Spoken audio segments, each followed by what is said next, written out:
What's going on, guys? It's Luke 22SV here, back with the first round of the race reviews of 2019. We're going to start off with, of course, the Australian Grand Prix. And we're going to start off with the race winner, and that is, of course, Valtteri Bottas. A great weekend for him after coming off with a lot of criticism in 2018, not having a completely winless season in 2018, coming into 2019, winning the first round of the championship, completely dominating his more highly rated teammate Hamilton whole weekend. That'll be a great big confidence boost for him going ahead into this season, and hopefully for Bottas after that race there'll be less of that number 2 driver around him, and maybe we can see another sort of 2016 season where Rosberg took the fight to Hamilton. Maybe we can see Bottas be no more Mr. Nice Guy and actually attack this season. That'll be a great thing to see. Bottas doing really well then. Got the fastest lap as well, That is a rule that was just literally thrown in not too long ago. And I can say it's a great rule because at the end of the race, all those guys were pushing. Hamilton, Bottas, Verstappen, all pushing for that fastest lap. And he did end up going towards Bottas after Verstappen took it away. Bottas ended up going faster again. And that's what I think F1 needs, is not cars just going off the gas and just slowing down towards the end of the race. I think it needs a little bit of cars pushing towards the final lap and pushing until the race is over. So a great weekend for Bottas. Hamilton finishing second. There was believed to be a problem with something that fell off his car, but I'm not really sure if that cost him as much time as people are making it out to be. I think Hamilton is just a weird. It's been 4 years in a row, and he's started on pole in the last 4 years and finished second every time. So for some reason he just doesn't seem to go well in Australia. Not necessarily not have the luck. Particularly last year he was a bit unlucky. The year before again he was sort of outpaced. But Hamilton P2. It'll be interesting to see how it goes forward. Mercedes look a league above everyone else, so it could be a very dull season if that is the case, which leads me on to Red Bull. Max Verstappen finishing third, only a couple of seconds behind Hamilton, but a little bit of a better strategy because he was on the harder medium tyres, I think. But I think Red Bull were a little bit disappointed as well as Ferrari this weekend. With the Honda package though, they got the Honda engine now, and that's the first time they got a podium in the hybrid era, which is great news for them. Gasly, however, finishing P11 after a disappointing qualifying. And we've seen Red Bulls and Ferraris and Mercedes start from the back of the grid several times over the last few seasons, and they normally get up to P6 anyway, which is basically the F1, and everyone below them is F1.5. But Gasly couldn't get ahead of the midfield. Gasly was stuck and he still couldn't get any points, so disappointing for Pierre Gasly. I expected better from Gasly, but P11 is where he finished, just outside the points. We'll move on then to the Ferraris. 4th and 5th, Sebastian Vettel ahead of Charles Leclerc. Vettel looked like the stronger guy all weekend out of the two. It's just that Leclerc had the better strategy, and I can see why they put team orders. A lot of people complaining, particularly Hamilton fans complaining about Vettel. I don't understand the hate around Vettel and why Ferrari getting a lot of hate over this team order, because Vettel was fastest the whole weekend. He started third, Leclerc was 5th. Going into the weekend and into the race, Vettel was much quicker at the start of the race. Leclerc fell back, went off the track a couple times, and the only reason he caught up was because he was on the harder white tyres. Vettel was on the medium soft tyres, and the harder white tyres ended up being a better race tyre, and Vettel's tyres were going off, and there was no point in risking anything either. So I completely understand Ferrari's decision to not let Leclerc go past Vettel, and 4th and 5th is how they start the season. Second in the constructors, a long way behind Mercedes, who are first. But we'll move on then to Kevin Magnussen, who finished 6th. A great result for him after the woes of what happened last season, where both the Hasses had pit stop issues and both retired. Grosjean also had problems this year and ended up retiring. I'm not sure if it was because of that or was it just a different issue, but it definitely cost him points today, on Sunday. But Magnussen, proven how good of a driver he is. He was a great driver last season, did really well last season, and I think Magnussen is a strong contender for 7th place this season in the championship. You have Hulkenberg, Ricciardo, and whoever else to fight for that, but he's definitely looking strong this season.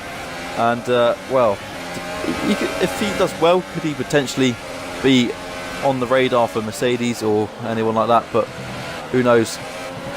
Moving on then to 7th place is Nico Hulkenberg, out qualifying his highly rated teammate Daniel Ricciardo, 11th and 12th. Disappointing weekend for Renault as well. I thought Renault should be better than what I think they have been. 11th and 12th was disappointing for a team that I thought were going to break away from the midfield this season and move towards the top guys, but that just hasn't happened yet. 11th and 12th in qualifying, and Hulkenberg finished the race in 7th. Disappointing weekend for him. Well, disappointing weekend for Daniel Ricciardo, who started the race and his front wing just literally broke off over a bump at the start. It was a complete disaster for Daniel Ricciardo. For some reason, Aussies just don't seem to go well at the home Grand Prix.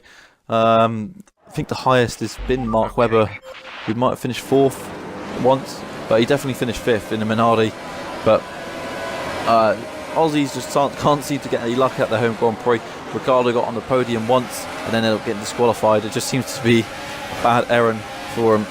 But moving on then, Kimi Raikkonen, Antonio Giovinazzi, Alfa Romeo doing a bit of a contrast weekend. Raikkonen finishing 8th, Giovinazzi finishing 15th. Giovinazzi was on a very different strategy, I think. I don't think it really worked out. I think Giovinazzi showed some glimpses of pace, but for some reason 15th, which is basically F1.5, and then anything below that, which is both the Williams, is basically Formula 2 cars. But Raikkonen doing very well, getting 8th place. So he's now effectively the #1 driver for the first time since his Lotus days. So I think he'll be very happy, very happy Raikkonen. Of course, his last victory other than a Ferrari was at Australia when he was driving for Lotus. So he does go well in Australia. He's obviously won there for Ferrari before, but 8th place is a good result for Alfa Romeo on their first race as an actual team. But then we move on to Lance Stroll, who came into 9th. Sergio Perez down in 13th. So Lance Stroll outperforming his more highly rated, a lot of people are more highly rated than Lance Stroll because of the last 2 seasons he's been getting a lot of hate as a paid driver.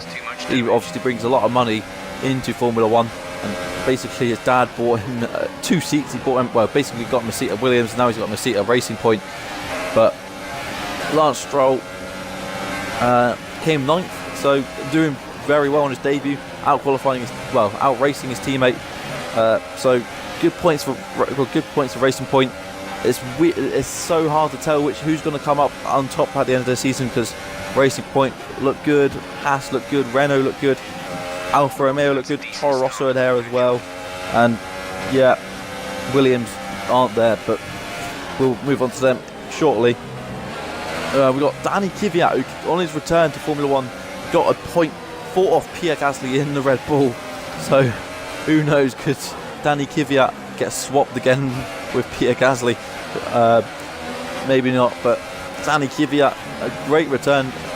I did think in my predictions video that Danny Kvyat would be a man to watch out this season. I think he'll be a different driver to what we saw in his first spell in Formula 1. And trust me, I think Danny Kvyat is going to get only better and better this season. And starting his season in the points, it's a great start for him on his return to Formula 1. And, well, Alexander Albon was 14th. He had a few incidents in practice, but you can expect that as a rookie. And I think Albon did a rather decent weekend. Didn't really light up the grid, but he did well. He had a few good battles here and there, and I think he will get better as the season progresses as well. So Toro Rosso is a team to look out for next season. Well, this season. This gets on to McLaren now. Lando Norris finished 12th. He looked impressive. He was in the points at some stage, but in the end it didn't work out and he finished outside of the points. Carlos Sainz having problems.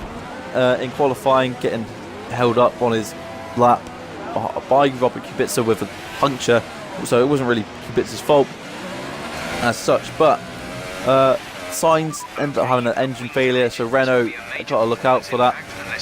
It's been a bit disappointing. I think Red Bull will be loving that decision that they've made to go towards the Honda engines now, but yeah, McLaren not getting in the points is a bit of disappointing for them.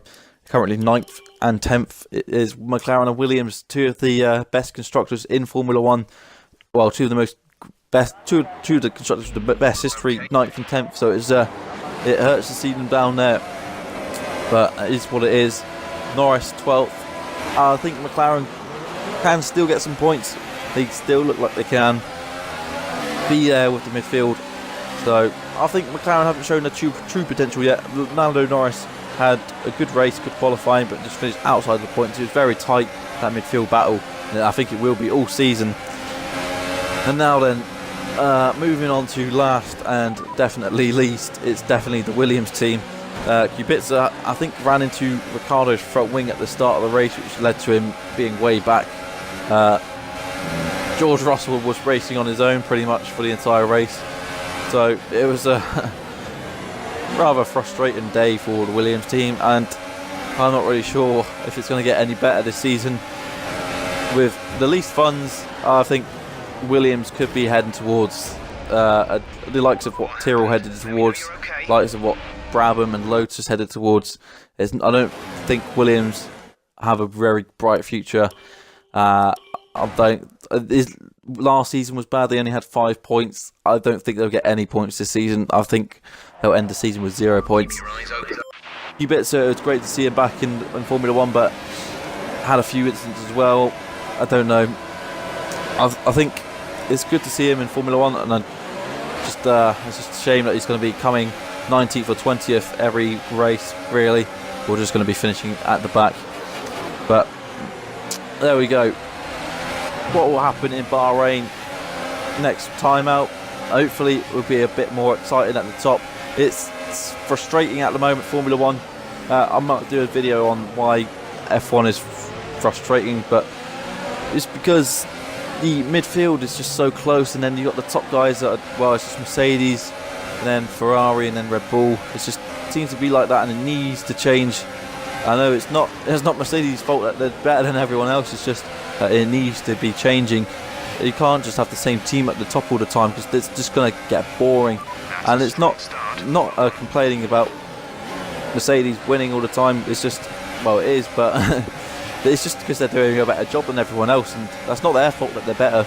It's just frustrating to watch as a normal fan. Obviously, if you're an avid Hamilton fan, then you're going to be living the dream. And if you don't want anyone else to actually fight, and you just want every race to be an easy lights to flag race, then yeah, that'll be ideal for you. But hopefully Ferrari and Red Bull, and hopefully Renault as well. We just want to see more teams fight, like another 2012 season where you don't know you're going into the weekend not knowing which team, which driver, which car is going to be on top, and that's what we want to see in Formula 1. I just really wish we could just repeat the 2012 season. But that is going to be the end of the episode there. First round review. We'll review Bahrain in a couple of weeks' time. Thank you guys for watching. Like and subscribe, and I'll see you guys soon for the Mick Schumacher career mode, which is still ongoing as well. So thank you everyone, and I'll see you soon.